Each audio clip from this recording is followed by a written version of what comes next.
ሰላም ጤና ይስጥልኝ ውድ የብስራት ቴሌቪዥን የዩቲዩብ ቻናል ተከታታዮቻችን እንደምን አላችሁልን? የብስራት ሀተታ ፕሮግራማችን አሁን ጀምሯል። በዛሬው የብስራት ሀተታ ፕሮግራማችን የአምስተኛ ሳምንት የሲቢ ኢትዮጵያ ፕሪሚየር ሊግ ጨዋታዎች ተጠናቀዋል። በእነዚህ ጨዋታዎች ዙሪያ ቆይታ እናደርጋለን።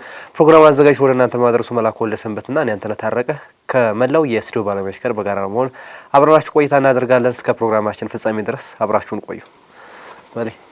እንዴት አለው? ሁሉ ሰላም? ሁሉ መልካም። ሳምንቱ ሸጋ ነበር። ሳምንቱ ምንም ባለ መልካም። የሲቢ ኢትዮጵያ ፕሪሚየር ሊግ በሐዋሳና በአዲስ አበባ ስታዲየም ተደርጎ እንግዲህ 5 ሳምንታት ፍጻሜያቸውን አግኝተዋል። ከዚህ በኋላ የሐዋሳዎቹ ወደ አዲስ አበባ ይመጣሉ። የአዲስ አበባዎቹ 10 ክለቦች ደግሞ ወደ ሐዋሳ ይሄዳሉ። እንግዲህ ለጊዜው አይበወዝም ከዚህ ከቀይሮ በኋላ ነው የሚበወዘው ተብሏል። እንግዲህ የ5 ሳምንታት የጨዋታ ሂደቶች ምን ይመስላሉ? ማን ውጤታማ ነበር? ማንስ ዝቅተኛ ውጤት አስመዘገበ? ወይስ ማንስ የቅድ አፈጻጸማቸው ምን ይመስላል? ጫናው የበረታበት ክለብስ ማን ነው የሚለውን ጉዳይም እናነሳለን። የጎሎች ሁኔታም የሜዳ ሁኔታውን በጥቅሉ አጠቃላይ የውድድሩን ሁኔታ በወፍ በረር የምናይ ይሆናል በዛሬው ስራታ ፕሮግራማችን ማለት እንግዲህ በዚህ 5 ሳምንት ጉዞ ማን ጥሩ ሁኔታ ላይ ይገኛል፣ ማን አደጋ ውስጥ ገብቷል የሚለውን እንመለከታለን። ከተደረጉ ጨዋታዎች አንጻርስ የተቆጠሩ ጎሎች ምን ይመስላሉ? የታዩ ካርዶች እንዴት ናቸው? ቀጣይ ሳምንታት ከክለቦች፣ ከአሰልጣኞች፣ ከተጫዋቾች ምን ይጠበቃል የሚለውንም እንደዚሁ የምንመለከት ይሆናል። በጎሎች ሁኔታም እንግዲህ ብዙ በጎል ያልታጀበ የአምስቱ ሳምንታት ነው እየተመለከት ነው። እንግዲህ ከፍተኛው በሳምንቱ የተቆጠረው 17 ግብ ነው። ከዛ በታች ያሉት 16 በሚሆን መንገድ ነው በየሳምንቱ ጎል እየተቆጠረ ያለው በአጠቃላይ በ10 ጨዋታዎች ማለት ነው። እንግዲህ ይሄም ማለት ትንሽ ጎል የማናይበት በጥንቃቄ ላይ የተመሰረተ ያጨዋታ መንገድ የምንመለከትበት ነው እየተመለከትን ያለ ነው። በጎል ብዙ ያልታጀበ የመከላከልን ያዘነበለ በጨዋታ ሂደቶችም ውስጥ ስንመለከት ምናልባት የሐዋሳዎቹ ጨዋታዎች ትንሽ የመሻል ነገር አላቸው። ግን የአዲስ አበባ ስቴዲየሞቹ ጨዋታዎች ብዙ ለደጋፊም ያን ያክል ማራኪ እንቅስቃሴ የማይታይባቸው ጨዋታዎች ሆነው ነው ያለፉት። ግን በፉክክር ደረጃ ጠንካራ የሚባል ነው። የመሸናነፍ ፉክክሩ በደንብ ጠንከር ያለ ነው። ጎል አይቆጠርበት እንጂ ግን ቡድኖች አሸንፈው ለመውጣት ወይም ደግሞ ያላቸውን ነጥብ አስጠብቀው ለመውጣት ብርቱ ፉክክር የሚያደርጉበትን ጨዋታ ላይ የተመለከተ ነው። በጥቅሉ የጎሎቹን ሁኔታ እንመልከት። ምናልባት ጎል የማይቆጠርባቸው ሂደቶች ጎል ያላየንበት 5 ሳምንት ነው የተመለከተ ነውና ከዚህ አንጻር ያለውን ነገር እንመልከት ማለት እውነት ለመናገር ከጎል አንጻር ከተመለከትከው 1.75 በአማካይ በጨዋታ ይቆጠራል። ምንም ጎል ያልተቆጠረባቸው ከጨዋታዎች እንግዲህ 11 ጨዋታዎች ናቸው በሁለቱም ቡድን በኩል ምንም ጎል ያልተቆጠረባቸው ጨዋታዎች። በአጠቃላይ ደግሞ ስትሄድ በሁለቱም ቡድን አማካይነት ጎሎች ያልተቆጠሩበት እንደዚሁ ወደ 17 ያህል በአጠቃላይ ወደ 28 ያህል ጨዋታዎች ጎሎች ያልተቆጠሩበትም። በተረፈ ግን ሌሎቹ ቀሪ 30 ጨዋታዎች ላይ መሸናነፎች የነበሩበት ነበረ ብሎ መውሰድ ይቻላልና 1.75 በአማካይ ጎሎች ይቆጠሩ ነበረ። እንግዲህ የሊጉ አማካይ ነው። ከሊጉ አማካይ በላይ ግን ሲዳማ ቡና ጎሎች ማስቆጠር ችሏል። 9 ያህል ጎሎች አስቆጥሯል። 1.8 ያህል ጎል በጨዋታ ሲዳማ ቡና ማስቆጠር ችሏል። ከሊጉ አማካይ በላይ ጎል ማስቆጠር የቻለው ከፍተኛውን ጎል ያስቆጠረው በሊጉ እሱ ነው። ከፍተኛውን ጎል ያስቆጠረው እሱ ነው። ከሱ በኋላ እንግዲህ 8 ጎል መቻልና ሐዋሳ ከነማ አስቆጥሯል። 1.6 እነሱ ያስቆጠሩበት ሁኔታ አለ። የሚገርመው ነገር በወራጅ ቀጠና ውስጥ የሚገኘው መቀሌ ሰባ እንደርታ ከነዚህ ቡድኖች ቀጥሎ 6 ጎሎችን ያስቆጠረ ቡድን ሆኗል። 1.2 ጎል ማስቆጠር የቻለ ቡድን ሆኗል መቀሌ ሰባ እንደርታ። የሚገርመው ነገር መቀሌ ሰባ እንደርታ በአንጻሩ 10 ጎል ያህል የተቆጠረበት ቡድን ነው። በእነዚህ 5 ጨዋታዎች በአማካይ 2 ጎል ይቆጠርበታል። በአማካይ ደግሞ እሱ 1.2 ጎል ያስቆጥራል። ሌሎች 6 ያህል ቡድኖች 5 ጎሎች አስቆጥረዋል። እንግዲህ ከነዚህ 6 እነሱ ያስቆጥረዋል። ወደ 9 ያህል ክለቦች 5 እና እስከ 9 ጎሎች አስቆጥረዋል። ሌሎቹ ደግሞ ከ1 እስከ 4 የሚሆኑ ጎሎችን አስቆጥረዋል። በአብዛኛው 2 ጎል ያስቆጠሩ ቡድኖች ናቸው። ቁጥራቸው ብዙ የሆኑ ወደ 7 ያህል ቡድኖች 2 ጎል ያስቆጠሩበት ሁኔታ ነው ያለውና በአጠቃላይ ከጎል አንጻር ስታየው በሊጉ በየሳምንቱ ከ13 እስከ 19 ያህል ጎሎች ተቆጥረዋል። በመጀመሪያው ሳምንትና በመጨረሻው 5ኛ ሳምንት ላይ 19 ጎሎች የተቆጠሩበት ነው። ዝቅተኛው ጎል የተቆጠረው ሁለተኛው ሳምንት ላይ 13 የተቆጠረበት ሁኔታ አለ። ከዛ 16 እና 17 ያህል ጎሎች እንደዚሁ ተቆጥረዋልና ጎሎቹ እያደጉ ይሄዳሉ ሲባል ያላደጉበት ሁኔታ ነው ያለው። አምና ታስታውሱ እንደሆነ የመጀመሪያው ሳምንት ላይ እንደዚሁ ወደ 23 ጎል ምናምን የተቆጠረበት ነበር። በጨዋታ ቁጥርም ያኛው አነስተኛ ነው፣ ነገር ግን 23 ጎሎች ያህል የተቆጠረበት ነበርና ዘንድሮ የመጀመሪያው ሳምንት ላይ በእርግጥ ብዙ ጊዜ ቡድኖች ከዝግጅት የሚመጡበት ሁኔታ ስላለ የመጠባበቅ ጨዋታዎች ያመዝናሉ። አብዛኛው እንግዲህ በነዚህ በአዲስ አበባና በሐዋሳ በተደረጉት ጨዋታዎች እንግዲህ አብዛኛው ጎሎች የተቆጠሩት ወደ 53 ያህል ጎል የተቆጠረው በሐዋሳ በተደረገው ውድድር ላይ ነው። አዲስ አበባ ላይ በተደረገው ውድድር ወደ 31 ያህል ጎል ነው የተቆጠረውና በርካታ ጎሎች የተቆጠሩት ሐዋሳ ላይ ነው። በርካታ ጎል ያስቆጠሩ ቡድኖች ያሉት አሁንም ሐዋሳ ላይ ነው።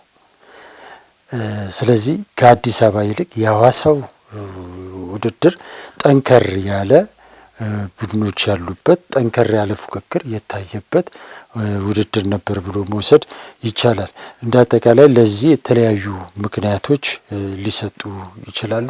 እንግዲህ በዋናነት የመጫወቻ ሜዳው ምቹ መሆን በቀዳሚነት የሚጠቀስ ሆኖ እየተነገረ ይገኛል። በአንጻሩ በአዲስ አበባ ያለው የመጫወቻ ሜዳ ምቹ ካለመሆኑ ጋር ተያይዞ ጎሎች በብዛት ሊቆጠሩ እንዳልቻሉ ነው እየተነገረ ያለውና ከጎል አንጻር ስናየው እንግዲህ በአብዛኛው ከአዲስ አበባ ይልቅ ሐዋሳ ላይ በርካታ ጎሎች እንደተቆጠሩ መናገር ይቻላል። በአንድ ጨዋታ የተቆጠረውን ጎል ስንመለከት እንደዚሁ 5 ጎል ነው የተቆጠረበት ጨዋታ። ይህም ጨዋታ በመጀመሪያው ጨዋታ ላይ ሲዳማ ቡና ወልዋሎ አዲግራትን 4-1 ሲያሸንፍ የተቆጠረው ጎል ነው። በተረፈ 4 ጎል በላይ መቆጠር አይቻልም። 2-2 እና 3-1 የሆኑ ውጤቶች ነው ያሉትና ከፍተኛውንም ጎል ማስቆጠር የቻለው እንግዲህ በአንድ ጨዋታ ሲዳማ ቡና ነው ማለት ነው። አዎ በጎል ደረጃ የአዲስ አበባን እንኳን ስንመለከት 2 ናቸው 3-1 ጨዋታዎች ያለቁት። ቅዱስ ጊዮርጊስ ባህር ዳርን 3-1 ያሸነፈበትና ኢትዮ ኤሌክትሪክ የመጀመሪያውን ጨዋታ ሀዲያ ሆሳዕናን 3-1 ያሸነፈበት ጨዋታ፣ አርባ ምንጭ ያሸነፈበት ጨዋታ 3-1 ያለቀበት መንገድ አለ። ከዛ ውጭ ያሉት ግን ከዛ በታች አብዛኛው የአዲስ አበባ 2-2 እና 1-1 እና 0-0ዎች ይበዙታል። የአዲስ አበባ ያው ባለፈው ብዙ ምክንያቶችን አስቀምጠናል። ይህ ለመሆኑ የሜዳ ጉዳዮችን በደንብ ሄደንበታል። አሁን የምንመለስበት ጉዳይ አይኖርም። ግን የፉክክር ሂደቱ ላይ ትንሽ እንደዚህ አይነት ነገሮች የሜዳ አለመመሸት ጉዳይ የፉክክር ሂደቱን በተወሰነ ደረጃ እንደቀነሱት በደንብ መመልከት ይችላል። በተለይ ደግሞ ደጋፊ አንዳንዴ ሜዳ ሲገባ ወይም ደግሞ ተመልካች በሁሉም ነገር ለመመልከት ሲፈልግ አንዳንዴ በጨዋታ ተዝናኖትን ይፈልጋል፣ ጎሎችን ይፈልጋል። ግን ከሁለቱም ያጣ የጨዋታ ሁኔታን በአዲስ አበባ ስቴዲየም ተመልክተናል። በጨዋታ እንቅስቃሴ ደረጃ ብዙ ማራኪ የሚባሉ እንቅስቃሴዎችን አናይም። እንደው አልፎ አልፎ አንዳንድ በለጭ የሚሉ ነገሮችን ከማየት የዘለለ ከዛ ውጭ ግን ከዛ ባለፈም ጎሎች በብዛት የማይቆጠሩበት ጨዋታ ነው። የሐዋሳው በዚህ የተሻለ ጥሩ እንቅስቃሴ የሚታይበት ሆኖ ተመልክተናል በየጨዋታዎቹና ያው የሜዳው ሁኔታ በደንብ ተጽዕኖ እንዳሳደረ በደንብ ስንመለከት ነበር። ይህንን ካልን ዘንዳ የቡድኖችን አፈጻጸም እስቲ ከዛ በፊት ግን ያው የመጫወቻ ሜዳው እንደተጠበቀ ሆኖ የአየሩ ጸባይ በራሱ ያመጣቸው ነገሮች አሉና አዲስ አበባ ላይ ጎሎች ለማስቆጠር ሰዓቶቹ ብዙ አመቺ አይደሉም። በተለይ 7 ሰዓቱ ጨዋታ ብዙ ጎሎች እንዳይቆጠር ማራኪ እንቅስቃሴ እንዳይታይ የራሱን አስተዋጽኦ አድርጓል። ያም ሆኖ ግን እንግዲህ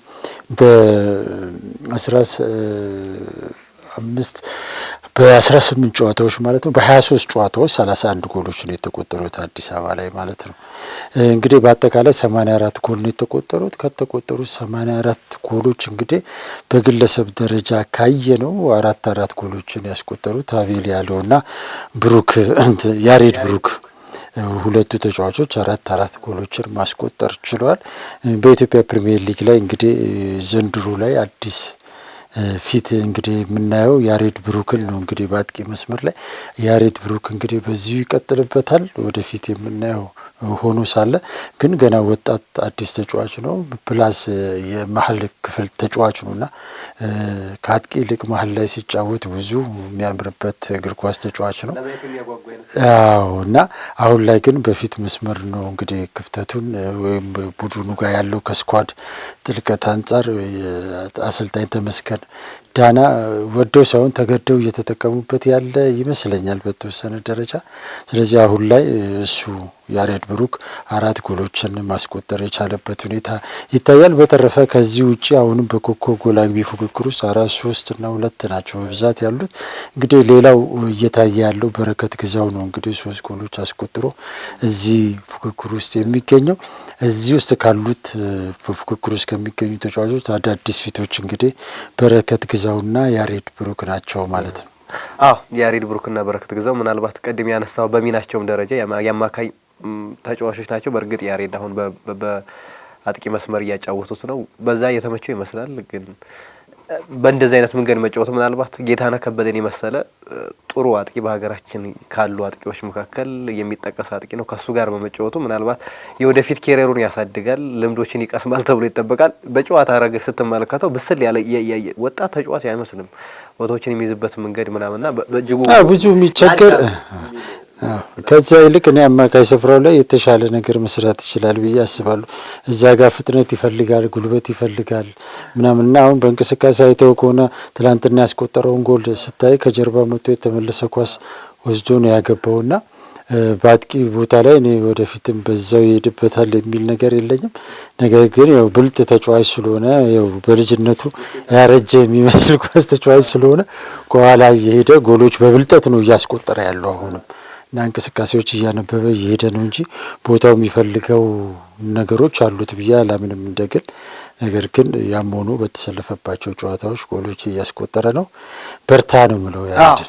በደንብ እንደዚህ አይነት ወጣት ተጫዋቾች በሊጉ አውትሻይን ሲያደርጉ ደስ ይላል። ምናልባት ተተኪ ተጫዋቾች ከማግኘትም አንጻር ይሄ ጥሩ ነው። እንግዲህ ወደፊት የምንመለከተው ነው የሚሆነው። የበረከትንም ያው የአማካይ መስመር ተጫዋች ነው። ምናልባት ፋሲል በተለይ 3ቱን ጎሎች ሲያስቆጥር ከነጥብም አንጻር ወሳኝ የሚባሉ ጎሎችን አስቆጥሮ ነው ነጥብ ያዘው እንግዲህ ከአምና ጀምሮ ፋሲል ለመውረድ በሚታገልበት ከኢትዮ ኤሌክትሪክ ጋር ያስቆጠራት ጎል በብዙ የፋሲል ከነማ ደጋፊዎች ዘንድ ሁሌ የምትታወስ ነትና ከዛ ጊዜ ጀምሮ ከመውረድ የታደጋቸው ጎል ምርጥ ጎል ነው። አሁን ድረስ በቃ የምታደንቀው ጎል ነው እሱ የሚታወሰው። ከ16 ከ50 ውጭ ነው አክሮ የመጣው ይታወቃል። እንደዚህ ከ16 ከ50 ውጭ ጎሎችን በብዛት ያስቆጠራል አንዳንዴና ጥሩ የሚባል ነው። እንግዲህ አዲስ ፊቶችን ማየትም እንደዚህ አይነት ቡድን በጎል አግቢ በጎል ድርቅ በመታው ጊዜ እንደዚህ አይነት የአማካይ ተጫዋቾች ወጥተው ስታይ በጣም ደስ የሚልና ለአሰልጣኞች ትልቅ እፎይታ የሚሰጥ ነውና ብሩክም የበረከትም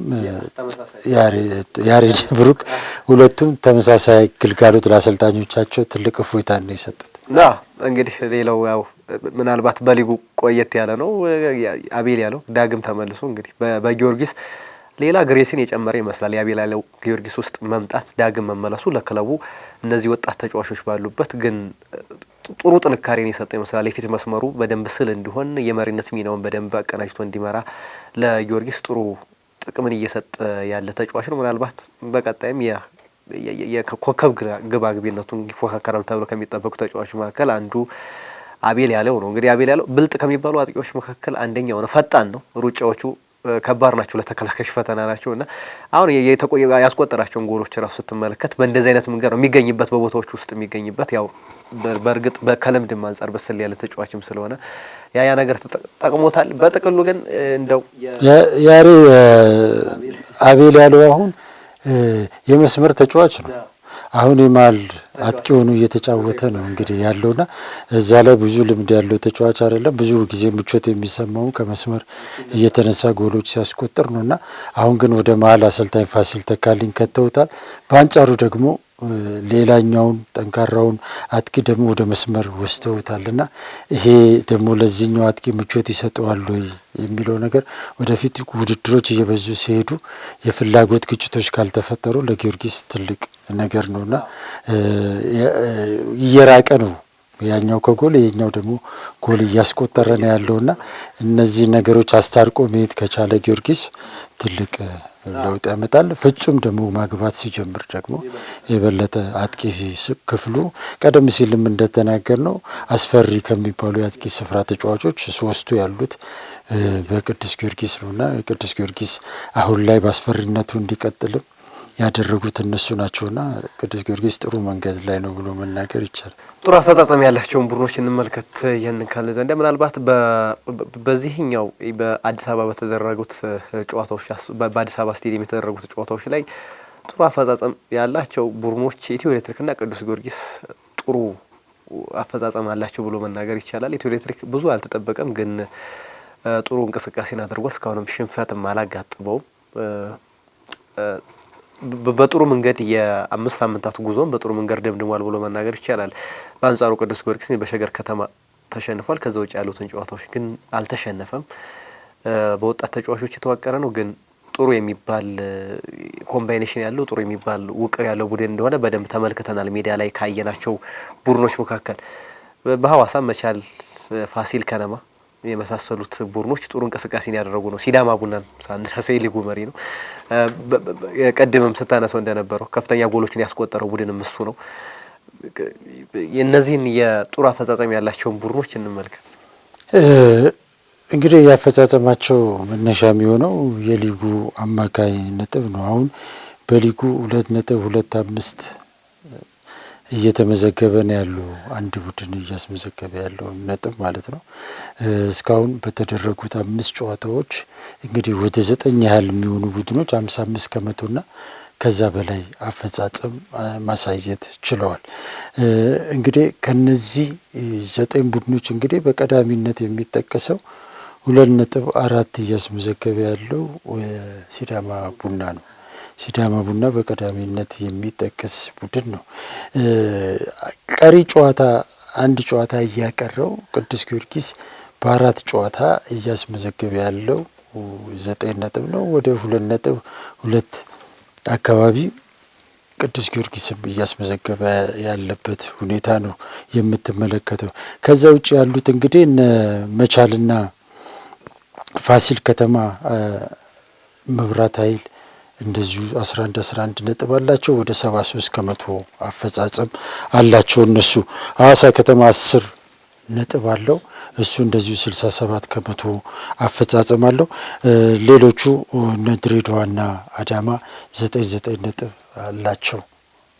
እነሱ በተመሳሳይ ወደ 60 ነጥብ አካባቢ እያስመዘገቡ ነው የሚገኙ። ኢትዮጵያ መድን 2 ቀሪ ጨዋታ አለው ወደ 55 ከመቶ አፈጻጸም ያላቸው ቡድኖች ናቸው።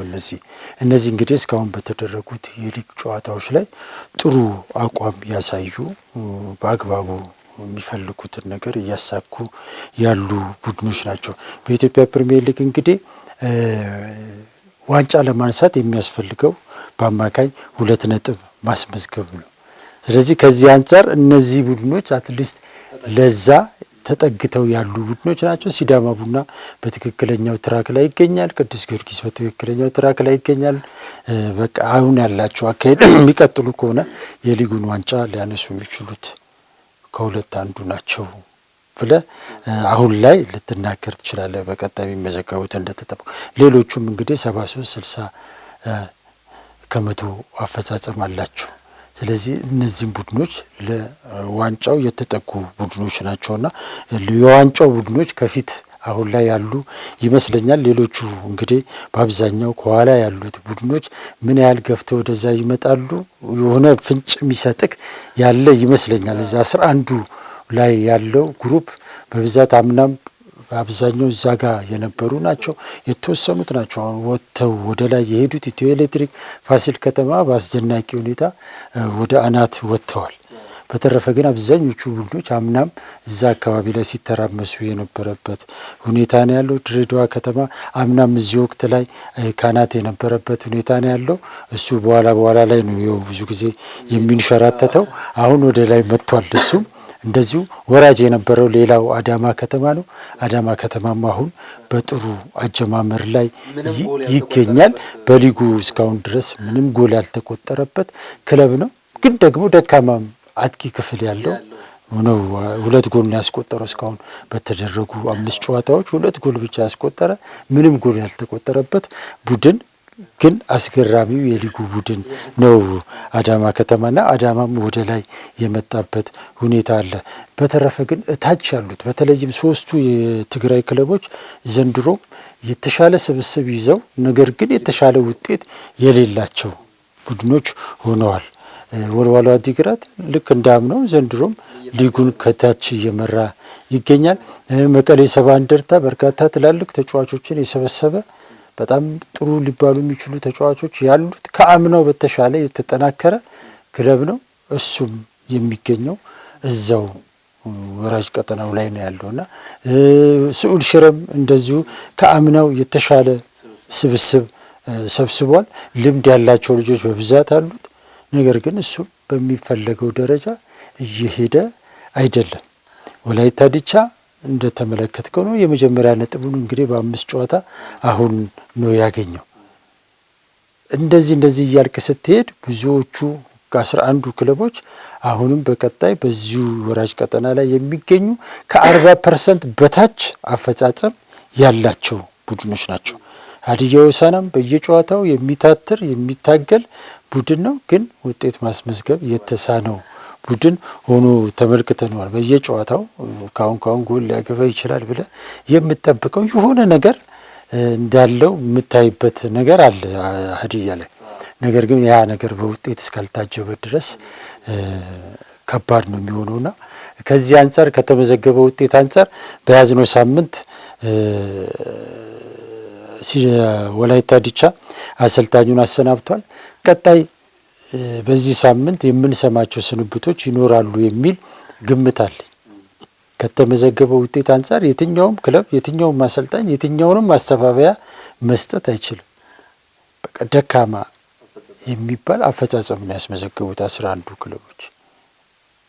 ስለዚህ ከዚህ አንጻር እቅዳቸውን ምንም እንኳን በይፋ ባናቅም በቁጥራዊ መረጃ ግን ሁሉም 11ዱም ቡድኖች ደካማ ሊባል የሚችል አፈጻጸም አላቸው።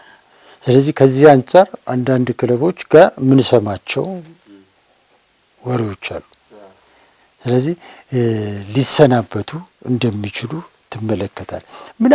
ምናልባት ገፍቶ ውድድሩ ወደ ቀጣይ ከተማ የመሄድ እድል እንኳን ካገኙ በመጀመሪያውና ሁለተኛ ጨዋታዎች ላይ ስንብቶች ሊኖሩ እንደሚችል በአጠቃላይ በዚህ 10 ጨዋታ ስንብት እንደሚኖር ቁጥራዊ መረጃዎቹ በደንብ ይናገራሉና አሁን ላይ እንዳልኩ ውጤት ብቻ ሳይሆን በሜዳ ላይ የሚታየው እንቅስቃሴም እነዚህ ቡድኖች ጋር የሚያበረታታ አይደለም። አንዳንዶቹ ጋር የተወሰነ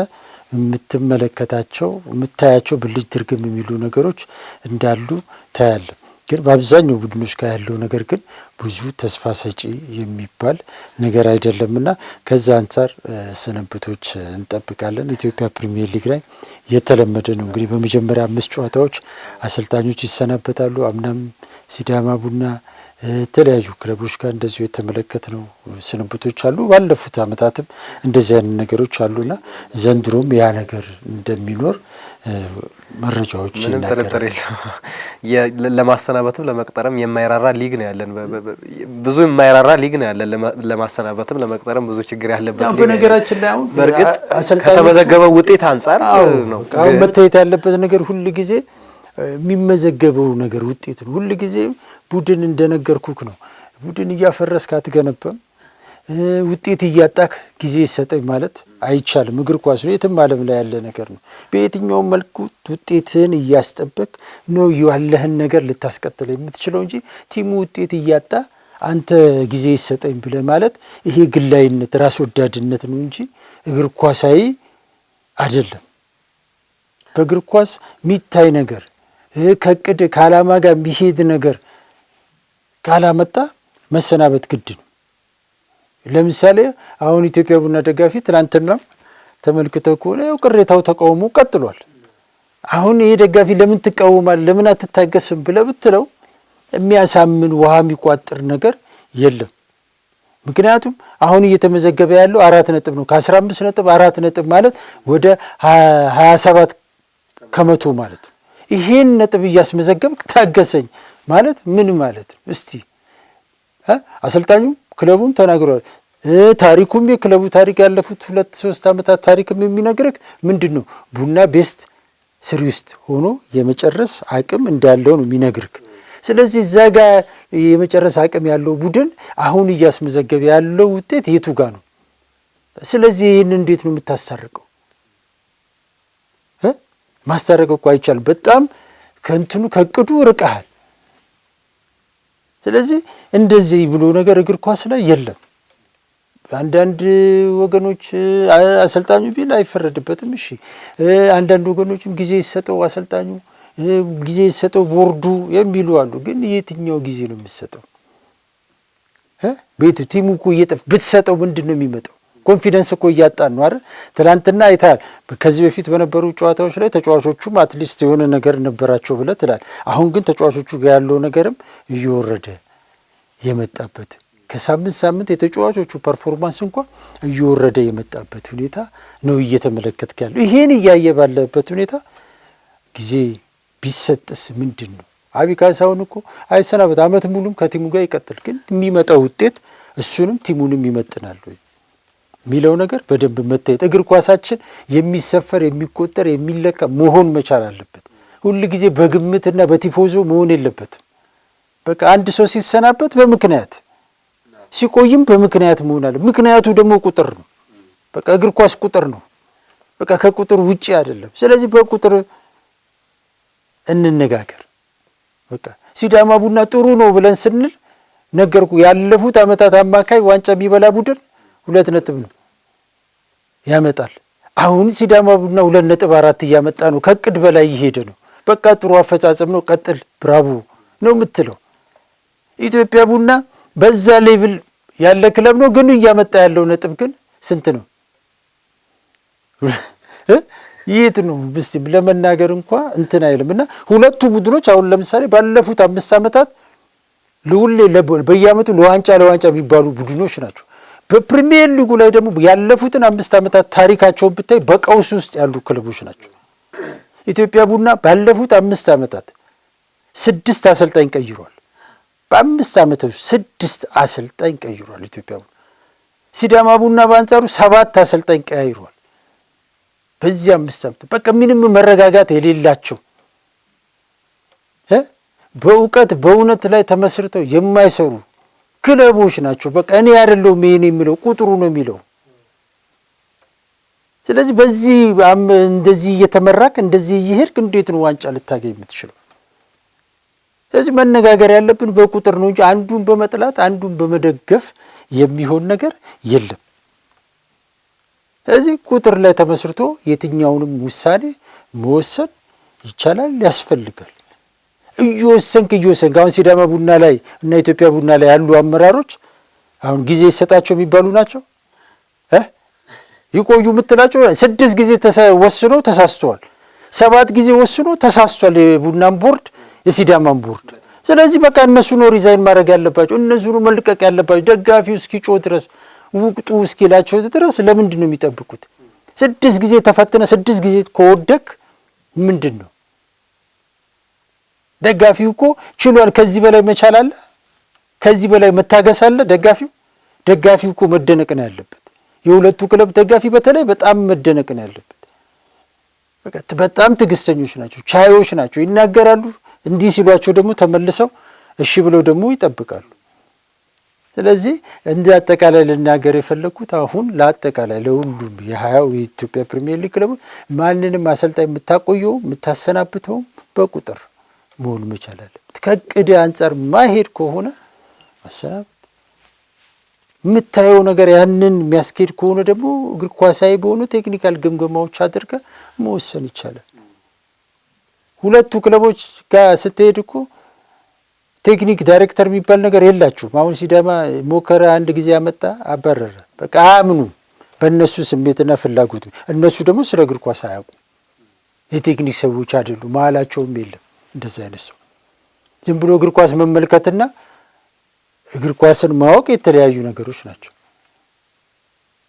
ስለዚህ ሙያን ለሙያተኛ መተው ያስፈልጋል። እግር ኳሱ በሙያተኛ ነው፣ እግር ኳሱን በሚሸቱ ሰዎች ነው መመራት ያለበት እና አንዳንዴ ከመስመር ወጥተህ እንድትናገር የሚያደርጉ እንደዚህ አይነት ሁኔታዎች ናቸውና ቆም ብሎ ማሰብ ያስፈልጋል። እግር ኳስ ማንንም ስለወደድክ ስለጠላ የምታደርገው ነገር የለም። አሰልጣኞቻችን ሲሰናበቱ ትልቁ ነገር አሁን ቅድም ያነሳናቸው ቁጥራዊ መረጃዎች አሉ። እነዛ ፋክት ናቸው።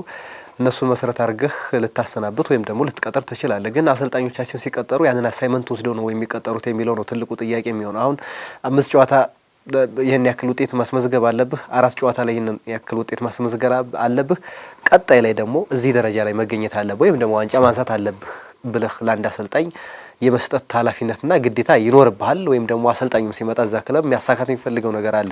ያንን ኔጎሽት አድርገው ነው ክለቡን ሊይዝ የሚችለው። ግን እኛ ሀገር ላይ ያየነት አሰራር አለ ወይ ነው። አሁን 4 ጨዋታ ከተሸነፈ 4 ጨዋታ ስለተሸነፈ መሰናበት አለበት ወይም ደግሞ 5 ጨዋታ ስለተሸነፈ መሰናበት አለበት ተብሎ የሚሰናበት እንጂ የእውነት ቁጥሩ ተከፋፍሎ ቀጣይ ቡድናችን እዚህ ደረጃ ነው የሚገኘው በዚህ በየጨዋታዎቹ 2 ነጥብ ማስመዝገብ አለበት ለዋንጫ የሚጫወት ከሆነ ምን ለመቆየት ከሆነ ደግሞ 1 ነጥብ ማስመዝገብ አለበት በጨዋታዎቹ የሚለውን ነገር ተሰፍሮ ይሰጣችኋል የሚለው ነገር ነው ለኔ ትልቁ ጥያቄ የሚሆንብኝና ብዙ ጊዜ እነዚህ አይነት ስህተቶች ናቸው የሚሰሩት። አንድ አሰልጣኝ ሲመጣ ምን ፈልጎ ነው የሚመጣው ወይም ደግሞ ክለቡ ምን እንደሚፈልገው የሚለውን ነገር ሁለቱም የማይገናኙበት ሁኔታ ውስጥ ሆነው ነው የምንመለከታቸው አብዛኞቹ ክለቦች። ስለዚህ ይሄ ባለበት ሁኔታ ላይ ትንሽ አሁን ቁጥሮቹን በቁጥራዊ መሰረቶቹ አሰልጣኞች ይሰናበታሉ የሚለው ለኔ እውነት ነው። አሁን ከዚህ በፊት ነበረ፣ ከዚህ በፊት ምንም አልነበረ። ከቅርብ ጊዜ ወዲህ ግን እኔ ከተለያዩ ክለብ አመራሮች ጋር በዚህ ጉዳይ ላይ አውርቻለሁ። አንዳንድ ጊዜ መረጃዎችንም ሰጥቻለሁ። ቲሞች እንዴት መገምገም አለበት፣ አሰልጣኝ እንዴት መሾም አለበት፣ እንዴት መሻር አለበት በሚል በጥልቀት ያወራኋቸው ክለቦች አሉ። የተጀመሩ ነገሮችም አሉ። በየክለብ ከቅርብ ዓመታት ወዲህ በቁጥር መቀመጥ ጀምሯል። ለምሳሌ አሁን ኢትዮጵያ ቡና ደጋፊ አሰልጣኙ ይሰናበቱ እያለ እየጮህ ነው። ቦርዱ ይህን ማድረግ አይችልም። አሁን ላይ ለምን አይችልም ካልከኝ ውለህ የገባው ውል አለ። 3 ተከታታይ ጨዋታ ከተሸነፈ ምንም ቅድመ ሁኔታ የለም፣ ትሰናበታለህ። አሁን በአብይ ላይ እየተፈለገ ያለው ነገር ይሄ ነው። ቦርዱ አሁን ያሰናብተው ውል አለው። አሁን ላያሰናብት ካለ ይከፍላል የሰውየው የአሰልጣኙ ደሞዝ። ስለዚህ 3 ጨዋታ በተከታታይ መሸነፍ አለበት። ያንን እየጠበቀ ነው ቦርዱ። ክለቡን አላስፈላጊ ወጪ አላስወጣም የሚል ነገር ስላለ ከዚህ በፊት ቡና ውስጥ ተመስገን ዳና ሲባረር በአንደኛው ዙር 75% ምናምን ማምጣት አለብህ የሚል ነጥብ አንዳንዴ ቁጥሩ ሲሰላ አንዳንዶቹ እኛን ያመጣ ነው ብሎ ለማለት በሚያደርጉት ሂደት ውስጥ አላስፈላጊ ጫና ከተው ተመስገን በዚህ ቁጥራዊ ስሌት ተሰናብቷል። አሁን ሰሞኑን ዘሪሁን ሸንገታ ሲዋዋል የተነገረው ነገር አለ፣ የተቀመጠለት ነገር አለ። አንዳንዶቹ ጋር አሁን ላይ ከግንዛቤ እጥረት ቁጥሮቹ ሲቀመጡ ክፍተቶች አንዳንዶቹ ጋር ትመለከታለህ እንጂ እያንዳንዱ ጨዋታ መለካት መሰፈር መቆጠር አለበት። ለምሳሌ በኢትዮጵያ ፕሪሚየር ሊግ 2 ነጥብ በአማካይ ማምጣት አለበት ዋንጫ ቢበላቡት 2 ነጥብ ብሎ ነገር የለም አይደለም በእንትን ላይ። ነገር ግን አሁን 5 ጨዋታ አለ። በዚህ 5 ጨዋታ ዋንጫ መብላት ቢፈልግ ቡድን 10 ነጥብና ከዛ በላይ ማምጣት አለበት። በዚህ ስሌት ከሄድን አሁን ሲዳማ ቡና፣ ፋሲል፣ መቻልና መብራት ኃይል ይሄንን አሟልቷል። አዋሳ ከተማ በዚህ ላይ 100% እያሟላ ነው ያለው በ5 ጨዋታ። በቀጣይ ጨዋታዎች 5 ጨዋታም እንደዚህ ታቅዳል። አንዳንዴ በጣም ከባድ የምትላቸው ቡድኖች መደዳውን ሊገጥሙክ ይችላሉ። ስለዚህ እዚህኛው ጋር ቁጥሩ ምን ይሆናል ማለት ነው ዝቅ ሊል ይችላል። እዛኛው ጋር ሲሆን ደግሞ ከፍ እያልክ እያመጣጠንክ መሄድ ይቻላል። በቃ ስራ እንደዚህ እያንዳንዷ ነገር ተቆጥራ ተሰፍራ ነው መሰጠት ያለበት። ይሄ አሁን ክለብ አመራሮች ጋር በጣም ፍላጎት አላቸው በእንደዚህ ነገር የመስራት። አሰልጣኞቻችን ግን አይፈልጉም።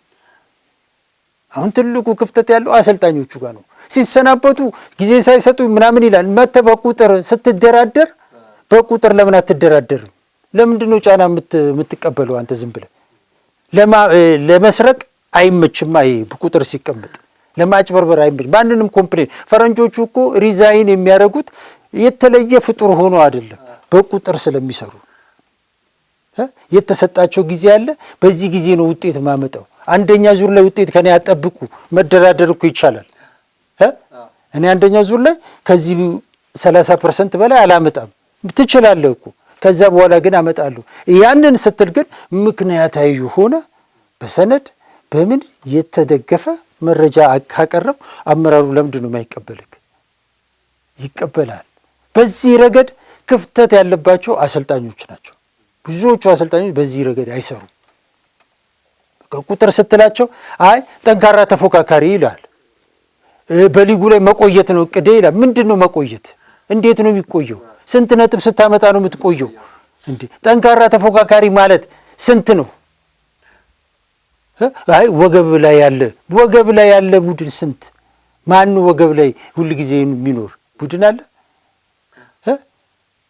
ቁጥር መሰራት እኮ አለበት። ወገብ ላይ የሚቆይ ቡድንም ስንት ነጥብ ነው የሚያስፈልገው? በሊጉ አለ የተቀመጠ ስታንዳርድ አለው ለሁሉ። ስለዚህ ያንን ማስቀመጥ ይቻላል። ግን በዚህ ደረጃ እግር ኳሱ አይሰፈርም፣ አይለካም። ያ ደግሞ እንዲሆን ለምንድን ነው? እግር ኳሱን የሚመሩት ሰዎች በዋናነት እግር ኳሱን አያውቁትም።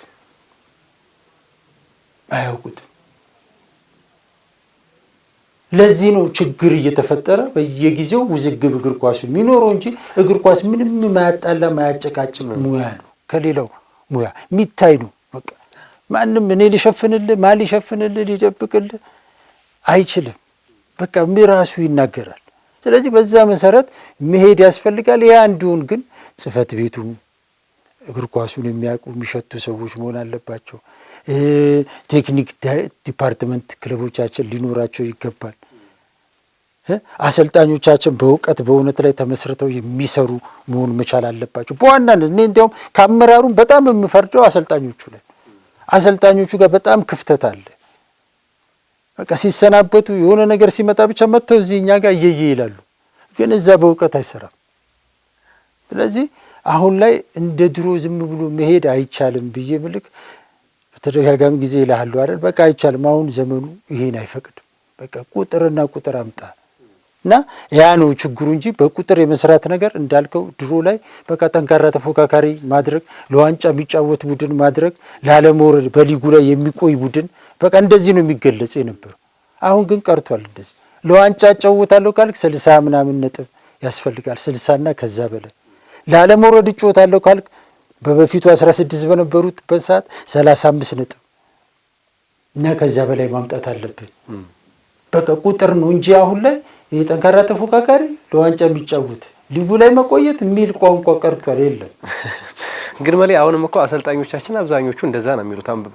በተደጋጋሚ በኢንተርቪው ስለማይችሉ እንደዛ ነው የሚሉት፣ ስለማያውቁ። ስለዚህ የማያውቁት ነገር አለ አሁን ማለት ነው። ስለዚህ አሁን በእንደዚህ አይነት መንገድ አሰልጣኞችን ክለቦች ሲያሰናብቱ በማያውቁት መንገድ ነው የሚሰናበቱት ማለት ነው። ስለዚህ ሲገቡበትም አያውቁም ሲወጡም አያውቁም ማለት ነው። ስለዚህ የራሱ ችግር የአሰራሮች ችግሮች አሉ፣ ክፍተቶች አሉ ለማለት ነው። ምክንያቱም አሰልጣኞች በነገራችን ላይ ጠፍቷቸውን ብቻ ሳይሆን መጠየቅን ስለማይፈልጉ እኮ እሱ ነው ትልቁ ጥያቄ እዛ ጋር ነው። ትልቁ ጥያቄ እዛ ጋር ስላለ ያችን ነገር ግን ያ ነገር ለነሱም ነው እኮ ቢጠቅሙ። በቃ እኔ እኮ አሁን ለምሳሌ አብይ ካሳሁን አሁን ላይ በዚህ ደረጃ ተደራድሮ ቢሆን ኖሮ እኮ ደረቱን ነፍቶ መናገር ያለበት እኮ ያንን ነው። አይ እኔ እያስመዘገብኩት ያለሁት በ5 ጨዋታ 4 ነጥብ ነበር አመጣለሁ ወይም 5 ነጥብ ነበር የተባልኩት ይኸው 4 ነጥብ አምጥቻለሁ። ስለዚህ አትጩ ታገሱ ማለት ይችላል። አሁን ግን እንደዛ የሚለው ነገር የለውም። ስለሌለው ነው እኮ ዝም ብሎ ታገሱኝ፣ ድርቅ ያለ ታገሱኝ አይሰራም። ሌሎቹ አሰልጣኞች እንደዚህ ነው የሚሉት። ይኸው የአብይ መቼም ጎልቶ ስለወጣ እንናገረው ብለን ነው እንጂ ሌሎቹም እንደዚህ ነው የሚሉት። እየተሸነፉ ታገሱን፣ ቲሙ እየተዋሃደ ነው። እንት ጉድጓድ ውስጥ እስኪገባ ነው ይጠብቁ ክለቡ ደጋፊው። ምን ማለት ነው? እንደዚያ ሙያተኛ እንደዚህ አይልም። ዝም ብሎ ታገሱኝ አይልም። ሙያተኛ በቁጥር ማስቀመጥ አለበት። ስለዚህ በዛ ደጋፊውንም ጋዜጠኛውንም አመራሩንም ማሸነፍ ያስፈልጋል። ጋይድ ማድረግ ያለባቸው እኮ እነሱ ናቸው። ሙያውን ከኛ በላይ የሚያውቁት እነሱ አይደል? ስለዚህ እነሱ ናቸው እኮ ያንን ማስተማር ማሳወቅ ያለባቸው።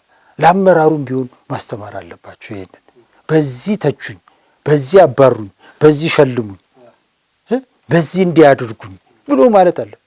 አሁን ለምሳሌ አቶ አሰፋው ሲሶ ተባረረ። ምን አገባው? አሰፋው ሲሶ ስራ አስኪያጅ ነው፣ አሰልጣኝ ነው እንዴ? ለምንድን ነው እስቲ ንገረኝ። አሁን ገዛኝ አቶ ገዛኝ ይቅርታ፣ አቶ ገዛኝ ወልዴ ይባረሩ ለምንድን ነው ገዛኝ ይባረሩ የሚባለው? ለምን አብይ ካሳሁን እያለ ገዛኝ ወልዴ ይባረር ለምን ይባላል? የሚና መደበላለቅ ስላለ አይደል? እዚህ ውስጥ ገብተው ስለሚያቦኩ እነሱ እንዲያቦኩም ደግሞ አሰልጣኞቹ ስለሚፈቅዱ እንጂ በስራ ከሄድክ እኮ ስራ አስኪያጆቹ የተወሰነ ተጠያቂነት አለባቸው። በአብዛኛው እነሱ የሚጠየቁበት የስራ አስኪያጅ ስራ ራሱ በሞሮፍ ወደ አስተዳደራዊ ጉዳይ ወደ ፋይናንስ ወደ አስተዳደር ምናምን እነሱ እኮ በዛ ነው መጠየቅ ያለበት። በዛ ቢጠየቁ ኖሮ መጠየቅ የነበረባቸው ስንት ጎሏል የሚለው ሂሳብና ወይም ደግሞ የስፖንሰርሺፕ ስምምነቶች ምን ያክል ስንት አምጥተዋል አላመጡም፣ ክለቡ የት ደረሰ፣ በአስተዳደር ጽህፈት ቤቱን ምን ያህል አደራጁት ምናምን ተብሎ ነው እኮ መጠየቅ ያለባቸው። እሳቸው ግን በዛ አይጠየቁም። እሳቸው ጭራሽ እዚህ መጥቶ አሰልጣኝ ጠያቂ ይሆናሉ። ራሳቸውም እኮ ተጠያቂ ናቸው። ከአሰልጣኙ እኩል ስልጣን ያላቸው፣ የተለየ ስልጣን የላቸው። ነገር ግን እሳቸው ጠያቂ ይሆናሉ እዚህ ጋር መጥተው አብኩተው እንጂ ኢትዮጵያ ውስጥ በኃላፊነት መጠየቅ ቢኖር በየክለቡ ያሉት ስራ አስኪያጆች ከክለብ አይደለም ከሀገር ሁሉ ሊባረሩ ይችላሉ። በቃ ምንም የሰሩት ስራ የለም። በቃ ግን ሁሌ ጠያቂ ናቸው እነሱ። አሰልጣኝ ጠያቂ አንደኛ ስራ አስኪያጆች ናቸው። ግን እነሱ ግን ለክለቡ ምንም ሳይሰሩ። ስለዚህ እንዲህ አይነት የሚና መደበላለቅ ስላለ ነው እንጂ በቁጥር ከየት አሰልጣኙ በቁጥር ይጠይቃል። ማንም ተጠያቂ ምናምን አያስፈልግም። በቃ ስራው ራሱ ይናገራል። አሁን ግን የሚና መደበላለቅ ስላለ አሰልጣኞቹ ኃላፊነታቸውን በአግባቡ ስለማይደራደሩ ቁጥር ማስቀመጥ ስለሚፈሩ በቃ ደፋር የሆነ አሰልጣኝ እኔ ማምነው ቁጥር አስቀምጦ የሚሰራ እቅድም ማለት ይሄ ነው። ዝም ብዬ ዋንጫ እመጣለሁ በድፍን እንዴት ነው ዋንጫ እመጣለሁ ብሎ በአብዛኞቹ የሚደራደሩት? የጠንካራ ተፎካካሪ ያደርገዋለሁ ብሎ ነው የሚደራደሩት። ግን እስቲ አምጣ አስቀምጥልኝ፣ ስንት ነው ጠንካራ ተፎካካሪ የሚያደርገው ነጥብ፣ ዋንጫ የሚያመጣው ለማምጣት ስንት ነጥብ ነው የሚያስፈልግ ንገረኝ ብለህ ብትለው በጣም ጥቂት ከሆኑ አሰልጣኞች ውጪ አብዛኞቹ አያውቁትም። ለዓለሙ ሊጉን ላይ ለማቆየት ነው ብሎ የሚልህም አሰልጣኝ በቁጥር አስቀምጥ ብትለው አይናገርም። ስለዚህ ይሄ በእውር ድንብር የሚሰራ ስራ የትም አያደርስም። ውዝግቡ ላይ ጭቅጭቅ ያለውም ለዚህ ነው። ጠቅላላ አድርገን በመጨረሻ እንመልከተው። ምናልባት የማንበር ተንኳኳ ማን ጫና ውስጥ ገባ የሚለውን ነገር ቅድም በተወሰነ መልኩ አንስተነዋል። ኢትዮጵያ ቡና አንደኛው ነው፣ ግን በተመሳሳይ ወላይታ ዲቻ ያው ውሳኔዎችን ወስኗል። በእርግጥ ወልዋሎ አዲግራት ዩኒቨርሲቲ፣ መቀለ ሰባ እንደርታ አሁንም ጫና ውስጥ ያሉ ክለቦች ናቸው። በውጤት ደረጃ የሚፈለገውን ያክል ውጤት አላመጡም። ስለዚህ በቀጣይ ቅድም መግቢያችን ላይ እንደገለጽ ነው ሆኑ ለውጦች ሊኖሩ እንደሚችሉ ትንሽ ምልክት የሰጡ ነገሮች እየተመለከተ ነው በእነዚህ ክለቦች ዙሪያ። ስለዚህ ቀጣይ አዳዲስ ነገሮችን የምንሰማበት ነገር እንደሚኖር ፍንጮች አሉ። በውጤቱ አሁን መሰረት አድርገን በምንሄደው ጉዳይ ወይም ደግሞ በኢትዮጵያ ፕሪሚየር ሊግ እንደተለመደው ሁናቴዎች ስንመለከት እንደዚህ አይነት ነገሮችን ልንሰማ እንደምንችል ይታወቃል። ስለዚህ ምን ልናይ እንችላለን? ወይም ደግሞ እነዚህ ጠንካራ ክለቦችስ ቅድም በአፈጻጸም ደረጃ ጠንካራ የሆኑ ክለቦችስ በቀጣይ ምን ይጠብቃቸዋል የሚለውን አጠር አድርገን እንመልከት ነው። እንግዲህ ከተማ ሲቀያየር አሁን ባለው ተጨባጭ ሁኔታ እንግዲህ የቡድኖቹ አፈጻጸም ምን ያህል እያደገ ይሄዳል የሚለው ነገር አሁንም በእርግጠኝነት ለመናገር አስቸጋሪ ሊሆን ይችላል። ነገር ግን ያም ሆኖ ግን በእነዚህ 5 ጨዋታዎች የተመዘገቡት ውጤቶች ግን በቡድኖቹ መነሳሳት ላይ የሚፈጥረው ነገር ከፍተኛ ስለሆነ ያንን ለማስቀጠል ጠንክረው ይሰራሉ ብዬ አስባለሁ። አብዛኞቹ 9 ክለቦች ላይ ያሉት ቡድኖች እውነት ለመናገር በአቅምም በአደረጃጀትም በብዙ ነገሮች ስትሄዳቸው ጥሩ ሊባሉ የሚችሉ በቀጣይ 5 ጨዋታዎችን ብቻ ሳይሆን አመቱን ሙሉ ሊዘልቁ ይችላሉ ብዬ የምገምታቸው ቡድኖች ናቸው ላይ ያሉት። አብዛኞቹ ቡድኖች ማለት ትችላለህ በአቅም በስብስብም በለው በፋይናንስም በቆይታም ምናምን የምታያቸው ቡድኖች አሉ። ከእነዚህ ቡድኖች መካከል ለምሳሌ አሁን አዳማ ከተማ ነው አዲስ ስብስብ ብለህ የምትለው፣ ነገር ግን ስብስቡ ግን ጠንካራ ስብስብ፣ ልምድ ያላቸው ስብስብ። አሁን ላይ ደግሞ አጀማመራቸው ደግሞ በጥሩ ሁኔታ ነው እየጀመሩ ያሉት። ቢያንስ 9 ነጥብ ሰብስበዋል። እንግዲህ ጎሎች ማስቆጠር ክፍተት ቢኖርባቸውም ነገር ግን ጥሩ ደግሞ አጥቂዎች እንዳላቸው መዘንጋት የለብንም። ሪትም ውስጥ እየገቡ ሲሄዱ ብዙ ጎል ማስቆጠር የሚችሉ አጥቂዎች አላቸው። ስለዚህ እሱ እያደገ ሊሄድ እንደሚችል ትመለከታለህ። የኋላ መስመሩን ስታይ እንደዚሁ ልምድ ያላቸው ተከላካዮች ነው ያሉት። ስለዚህ ያንን አስጠብቀው መሄድ ይችላሉ ብለህ የምታስበው ነውና ከዛ አንጻር ስታዩ እንግዲህ ከስብስቡ አንጻር አጭር ጊዜ ቢሆንም ነገር ግን ውስጡ ያሉት ተጫዋቾች ግን ልምድ ያላቸውና ጥሩ ተጫዋቾች ስላሉ በጥንካሬው ይዘልቃል የሚል ነገር ነው ያለኝ። ክለቡ አካባቢ የነበሩ ክፍተቶችም አሁን እየተወገዱ የመጡበትን ሁኔታ ትመለከታለህ። አመራሩ፣ ደጋፊው አካባቢ ትልቅ ተነሳሽነቶች አሉ። ስለዚህ እነሱ ሊቀጥሉ ይችላሉ ብዬ ነው ማስበው። ሌሎቹ እንግዲህ ፋሲል ነው፣ ሲዳማ ነው። ባለፉት አመታትም እንደዚሁ የነበረ ነው። ጊዮርጊስ እየሸተተ መጥቷል። አሁን በደንብ ያልበገር አልሸነፍ ባይነቱ እየመጣ ነው ያለው። ስለዚህ በቀጣይ አብዛኞቹ 9 ቡድኖች በዚሁ ሁኔታ እየቀጠሉ እያደጉ ይመጣሉ ብዬ ነው ማስበው። ድሬዳዋ ከተማ እንደዚሁ አሁን ላይ እያደጉ የሚመጡ ዝም ያለ ግን ወደፊት በጣም እየፈነዳ የሚሄድ ቡድን ነው ብዬ የምለው እኔ። እንዲያውም አሁን ላይ ካለ በስብስብ ደረጃ ካየው ድሬዳዋ ከተማን የሚያክል ጠንካራ ስብስብ ያለው ቡድን የለም። አምናም የሚጠበቅበትን ያህል አላመጣም። ዘንድሮ 2ኛ ዓመት ቆይታ ላይ ነው። አሰልጣኙም ልምድ አግኝተዋል። ተጫዋቾቹም ክለቡ ላይ ቆይተዋል። አብዛኞቹ ተጫዋቾች ውል የሚጨርሱበት ሁኔታ ነው ያለው። ስለዚህ እነዚህ አጋጣሚዎች ለክለቡ ጥሩ ነገር ያስገኛሉ ብዬ አስባለሁና ድሬዳዋ ከዚህ በፊት ከምናውቀው በተሻለ ደረጃ ይዞ ይጨርሳል የሚል ነገር ነው ያለኝ። እንደ አጠቃላይ 9 ቡድኖች አቋማቸውን ጠብቀው በቀጣይ ጨዋታዎች ላይም ይቀጥላሉ የሚል ነገር ነው ያለኝ። እታች ላይ የተወሰኑት ሊነሱ ይችላሉ ብለ ልታስብ ትችላለህ። ኢትዮጵያ ቡናም እየተነሳ የሚመጣበት ሁኔታ ይኖራል። ይኸው ከጨዋታዎቹ ርዝማኔ አንፃር እና ኢትዮጵያ ቡና ላይም ወደፊት እየተነሳ የሚሄድበት ይኖራል። እንደና አርባ ምንጭ አይነቱም እየተነሱ የሚስተካከሉበት ሁኔታ ሀዲያም ሊመጣ ይችላል። በተረፈ ግን እነሸገር ጥሩ እንቅስቃሴ፣ ስብስቡም ደህና ነው፣ ተነሳሽነታቸውም አሪፍ ነው። ባለፉት 2 ጨዋታዎች ላይ የነበራቸው ፍላጎት፣ የቡድን ህብረት ምናምን በጣም ደስ የሚል ነው ያለው።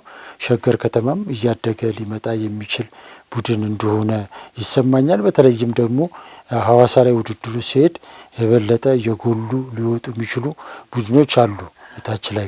ነገር ግን የተወሰኑት በተለይ የትግራይ ክለቦች አሁንም አደጋ ውስጥ እንዳሉ ይሰማኛል። ወላይታ ዲቻም እንደዚሁ ዘንድሮ ላይ ከባድ ፈተና የሚገጥመው ይመስለኛልና እንደ አጠቃላይ ሊጉ ገና ካሁኑ ፍንጭ የሰጠ ይመስላል።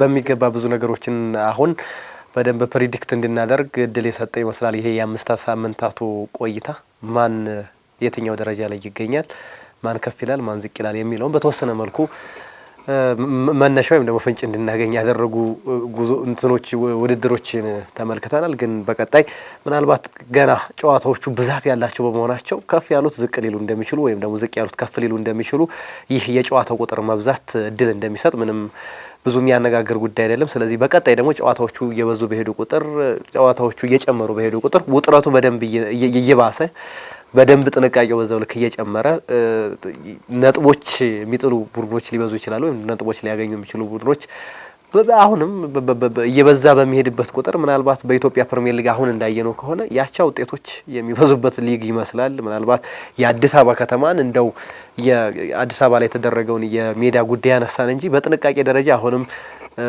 ብዙ መጀመሪያ የአንደኛ ሳምንት ያየናቸው ክለቦች 3ኛና 4ኛ ሳምንት ላይ ሲጫወቱ ሞር ጥንቃቄን እየመረጡ እየተመለከት ነው። ስለዚህ በጥንቃቄ ደረጃ ከፍ የሚል ይመስላል። እንግዲህ የጎል መቆጠሩ ነገር ብዙ ስጋት አለ እንግዲህ በግሌ ምናልባት ብዙ ጎሎችን አናይ ይሆናል እንዴ የሚለው ነገር በደንብ እንትንላል። በእርግጥ የአሁን የጥፋቶች መብዛት የፊዚካሊቲ እንትኑ ምናምን ነገር አሁን ሊቀር ይችል ይሆናል። ተጫዋቾቹ በደንብ ጨዋታ ሲበዛ በዛ ነገር እየሰከኑ ስለሚሄዱ ልናይ እንችላለን። በእርግጥ ከዚህ በኋላ ያሉ ጨዋታዎች እንደነገርኩ ከዚህ በፊት ያ አሰልጣኝ ጥራት፣ የአሰልጣኝ እውቀት፣ የአሰልጣኝ ልምድ ይፈልጋል ይህ ውድድር።